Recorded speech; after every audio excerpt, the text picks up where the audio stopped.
Salam sejahtera, anda bersama saya Rizal Zulkafli dan ini Niaga Awani. Kita mulakan dengan perkembangan dalam negara dengan rangkuman pasaran tempatan pada hari pertama PKP 2000 ataupun PKP 2.0 pada semalam.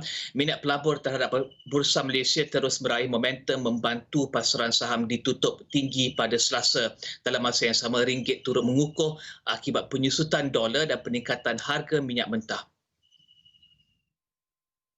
Menurut laporan bernama, sentimen pasaran bertambah baik kerana proklamasi darurat di seluruh negara dilaporkan telah hapuskan ketidaktentuan di dalam negara. Ini turut disokong harga minyak mentah yang terus berlegar di atas paras $56 setong. Pada 5 petang Selasa, petunjuk pasaran FBM KLCI melonjak 24.65 mata kepada 1,636 mata. Ahli Ekonomi Bank Islam Malaysia Berhad Adam Muhammad Rahim yang dipetik bernama berkata, pelabur nampaknya tidak bimbang dengan pelaksanaan PKP 2.0 dan darurat memandangkan sekatan yang dikenakan tidak seketat seperti sebelum ini. Dalam pasaran minyak, aliran meningkat berterusan selepas American Petroleum Institute melaporkan pengeluaran besar inventori minyak mentah sebanyak lebih 5.8 juta tong bagi minggu yang berakhir pada 8 Januari berbanding sebelum ini. Sementara itu, ringgit meningkat 140 mata asas untuk ditutup berbanding dolar Amerika pada Selasa. Ini didorong peningkatan harga minyak mentah dan penyusutan dolar Amerika akibat kemerosotan penanda aras hasil bond Perbendaharaan Amerika Syarikat 10 tahun. Pada 6 petang, ringgit diniagakan pada 4.0410 dan 4.0460 berbanding dolar Amerika. Ketua Strategi Pasaran Global Axis Stephen Ines berkata pemulihan ringgit lebih dipacu oleh komoditi, terutamanya harga minyak mentah yang sering memanfaatkan unit tempatan itu. Setakat ini, penanda aras minyak mentah Brent meningkat 0.09% berbanding sesi sebelum ini kepada sekitar $56 setong. Dalam masa yang sama, hasil Perbendaharaan Amerika Syarikat 10 tahun menyusut lebih 6 mata asas daripada paras tertinggi 10 bulan pada Selasa. Ini memberikan kenaikan kepada dolar Amerika selama 3 hari berturut-turut. Mengenai sentimen pasaran, Ines berkata PKP hanya dilihat menjejaskan pada peringkat ini memandangkan pemulihan keyakinan terhadap vaksin akan menjadi lebih penting daripada risiko jangka pendek sekatan pergerakan. Terdahulu, dalam satu nota, kenanga research menjangka ringgit akan berada dalam lingkungan 4.05 dan 4.10 berbanding dolar Amerika dalam tempoh terdekat. Ini berikutan pelaksanaan PKP 2.0 dan pengisytiharan darurat di seluruh negara. Dan seterusnya, intervensi ke atas pasaran buruh melalui pakej rangsangan penjara dan prihatin menyumbang kepada pengekalan penempatan pekerjaan. Menurut Menteri Sumber Manusia Datuk Seri M. Saravanan, intervensi itu termasuk program subsidi upah, insentif pengambilan pekerja, pengekalan pekerjaan dan skim insurans pekerjaan plus. Intervensi lain termasuk inisiatif jabatan dan agensi di bawah Kementerian Sumber Manusia. Saravanan berkata laporan perspektif pasaran tenaga buruh suku tahunan 2020, pertumbuhan dan pemulihan pasaran buruh menunjukkan prestasi ekonomi dan keadaan pasaran buruh sehingga suku ketiga bergerak selari mengikut KDNK dan penempatan pekerjaan. Berdasarkan laporan tersebut, aliran menunjukkan tanda positif dalam aspek pemulihan ekonomi dan pasaran buruh. Menurutnya, usaha pemulihan ekonomi pada 2020 telah beri manfaat kepada pasaran buruh dengan penurunan ketara kadar pengangguran dan kehilangan pekerjaan. Saravanan berkata penambahbaikan dalam pasaran buruh dijangka mencapai momentum yang lebih baik dalam suku keempat 2020. Beliau berkata 3 perkara utama perlu diberi perhatian termasuk golongan profesional, pengurus eksekutif dan juruteknik PMET yang mudah terjejas dalam mengekalkan pekerjaan. Kumpulan ini dilihat tidak imun terhadap krisis ekonomi yang disebabkan COVID-19. Tambahnya, ketidakpadanan kelayakan pekerjaan kekal meluas dalam pasaran buruh dengan kekosongan jawatan tertumpu kepada kategori bukan PMET. Jawatan kategori bukan PMET mewakili 70% daripada jumlah kekosongan pada suku ketiga. Ini berbanding 54% pencari kerja yang berkelulusan tertiary yang lebih sesuai untuk mengisi kekosongan kategori PMET. Dalam masa yang sama, beliau berkata perkara lain yang perlu diberi perhatian adalah lebihan kekosongan jawatan dalam pasaran buruh.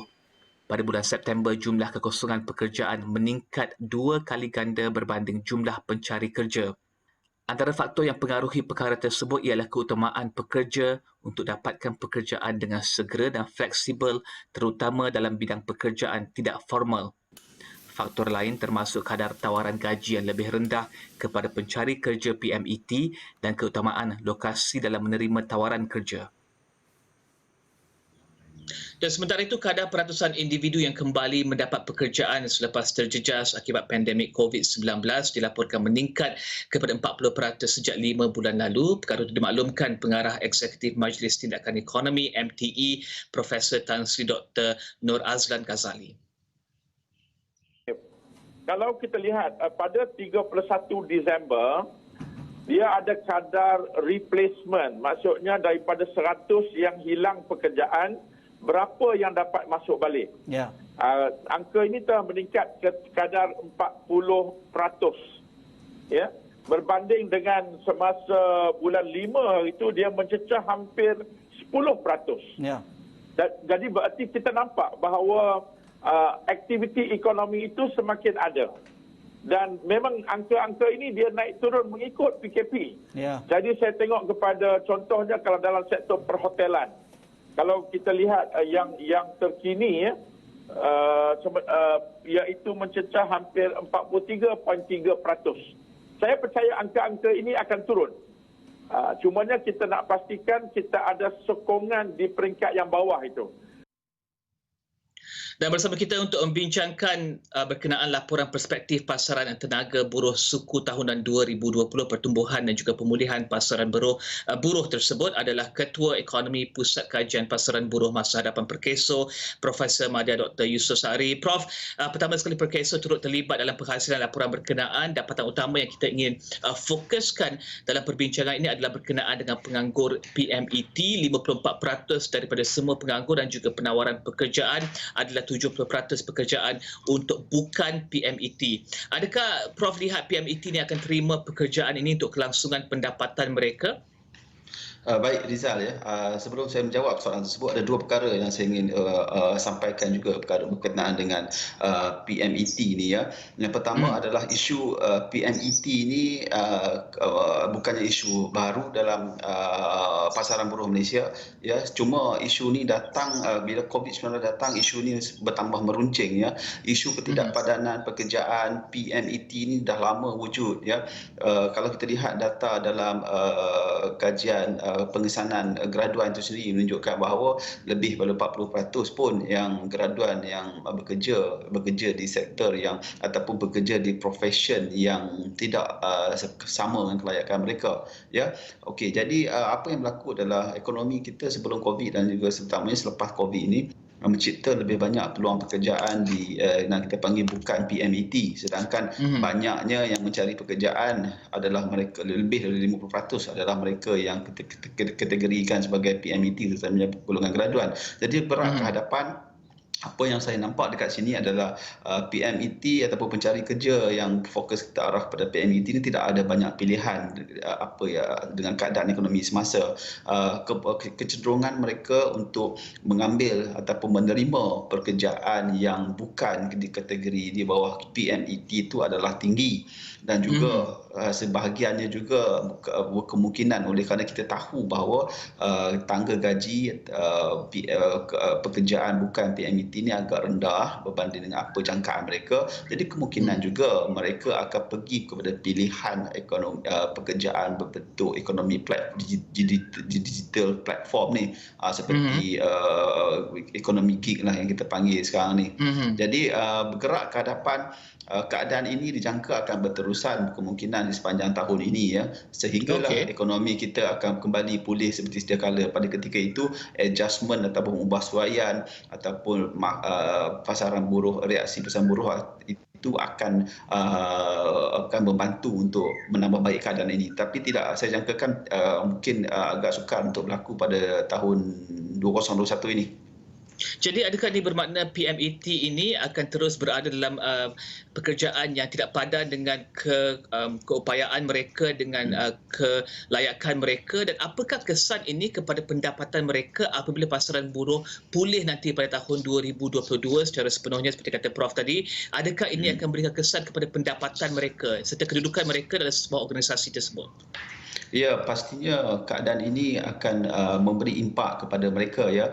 Kerana kita tahu bahawa kita jangkakan dan kita lihat pada data-data semasa pun menunjukkan bahawa bilangan pekerja yang memiliki diploma dan ijazah menengah atas yang bekerja di bukan PMET itu bertambah besar di pasca COVID ini. Jadi kita tahu bahawa pendapatan yang mereka perolehi lebih rendah daripada apa yang mereka jangkakan. Ini akan menyumbang ataupun memberi impak kepada pendapatan mereka, kerana pendapatan mereka lebih rendah berbanding apa yang diperjangkakan. Dan kita kena ingat juga, ya Rizal, terutamanya pelaburan ke atas modal insan ni yang mereka laburkan dengan berbelajar di peringkat treasury ini juga perlu dilihat, kerana pendapatan yang rendah bermakna mereka bermakna bahawa pulangan ke atas pelaburan modal insan itu rendah, dan ini akan sedikit sebanyak menyumbang kepada masalah kos sara hidup di masa akan datang lah. Tapi kita harapkan, ya, golongan ini tidak terus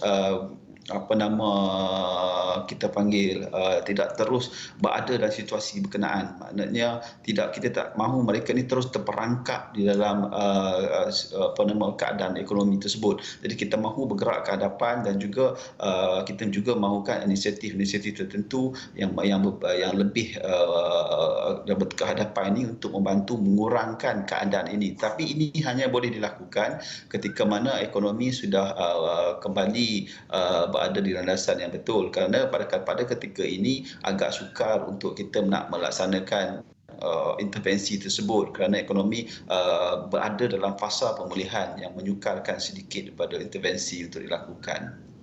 Mari kita lihat kadar pengangguran pada suku keempat dijangka pada 4.69% jika dikirakan 4.7% pada Oktober, 4.8% pada November. Ini bermakna Disember dijangka 4.6, 4.59%. Ia masih lagi ataupun dalam trend menurun. Bagaimana gambaran sektor pekerjaan sebenar pada Disember ini? Adakah padanan pekerjaan dan kelayakan yang lebih baik, ataupun ini juga bermakna PMET tersebut menerima kerja yang bukan sepadan dengan kelayakan dan juga kemahiran mereka? Pada pandangan saya, ya, keadaan ini tidak banyak berubah pada ketika ini, kerana kita lihat bahawa perubahan itu boleh berlaku jika ekonomi kita telah kembali pulih seperti sedia kala. Dalam keadaan sekarang dan keadaan kita kena ingat pada Oktober tu kita ada PKPB dan kini kita ada PKP, dan keadaan ini tidak akan banyak mempengaruhi situasi ataupun saiz pekerjaan PMET oleh mereka yang berkenaan. Pengangguran akan sedikit turun mungkin, ya, tapi bergantung juga sejauh mana pada keadaan PKP ini, bagaimana, adakah berapa panjang prosesnya, berapa panjang tempohnya, dan sejauh mana industri-industri sana diberi kelonggaran untuk beroperasi. Semua ini akan mempengaruhi kadar pekerjaan PMET dan juga kadar pengangguran itu sendiri. Dan kita ada PKP dan darurat, namun sektor ekonomi berjalan untuk beberapa sektor yang diumumkan. Bagaimana Dr. lihat pelan pengwujudan dan juga pengekalan pekerjaan dalam Belanjawan 2021 boleh dilaksanakan dengan pantas untuk jamin angka pengangguran tidak meningkat? Kita ada pelbagai pelan jaminan penjanaan pekerjaan, jana kerja, kemudian kita ada juga jawatan kuasa untuk melihat kepada pekerjaan, MyStep, My Short Term Employment Program, Majlis Pekerjaan Negara. Bagaimana semua ini boleh bekerjasama dan juga melakukan yang terbaik untuk pastikan tiada lagi pekerjaan hilang pada PKP dan darurat, ataupun tambah lagi pekerjaan yang berkualiti dan baik untuk penganggur di luar sana? Apa yang kita rencana pada akhir tahun 2020 itu untuk dilaksanakan pada tahun 2021 maktub di dalam Belanjawan 2021 itu pada ketika itu kita mengandaikan tidak berlakunya PKP ya Rizal. Jadi sekarang ni kita ada PKP selama 2 minggu. Jadi sejauh mana ia mempengaruhi apa yang kita jangkakan, apa usaha-usaha kita yang kita rancang pada akhir tahun lepas, bergantung selama mana PKP ini akan berlangsung ya. Pada pandangan saya, jika hanya 2 minggu ya, kita andaikan selepas 2 minggu keadaan kembali seperti biasa ataupun keadaan semula mungkin jadi PKPB, kita tidak tahu ya. Jika itu saya nampak kita masih ada lagi ruang dan peluang untuk kita melaksanakan apa yang kita sasarkan pada akhir tahun lepas. Tetapi jika keadaan PKP ini dilanjutkan lagi, contohnya mungkin akan ambil masa sebulan, jadi ini akan sedikit memberi kesan kepada apa yang kita rancangkan. Mungkin kita perlu dalam usaha kita, apa yang kita sasarkan, strategi kita kena perlu recalibration balik, realignment balik semula ya, dan sasaran pertumbuhan kita juga perlu dilihat semula, kerana dalam tempoh sebulan itu PKP ini walaupun sektor ekonomi kebanyakannya dibenarkan beroperasi tidak seperti PKP 1.0 dahulu, tapi kesannya ada di situ. Sebab kita dah lihat ya pengalaman ataupun apa yang berlaku pada Oktober tempoh lalu ya, tahun lalu, yang mana kita laksanakan PKPB, yang mana kita lihat bahawa pengangguran sedikit naik, indeks perindustrian pun juga sedikit turun. Itu hanya kita laksanakan pada negeri-negeri kebanyakan tertumpu di Lembah Kelang, tapi kini kita skopnya lebih luas ya, merangkumi 6 negeri yang menjadi tunjang ekonomi Malaysia, kerana 6 negeri ini dari segi sumbangan kepada KDNK mereka melebihi kepada 60%. Jadi impaknya sederhana dan ada di situ dan perlu dipertimbangkan untuk bergerak ke hadapan ini. Okey, terima kasih Ketua Ekonomi Pusat Kajian Pasaran Buruh Masa Depan Perkeso, Profesor Madya Dr. Yusof Saari. Kita akan berhenti berehat, seketika kembali selepas ini.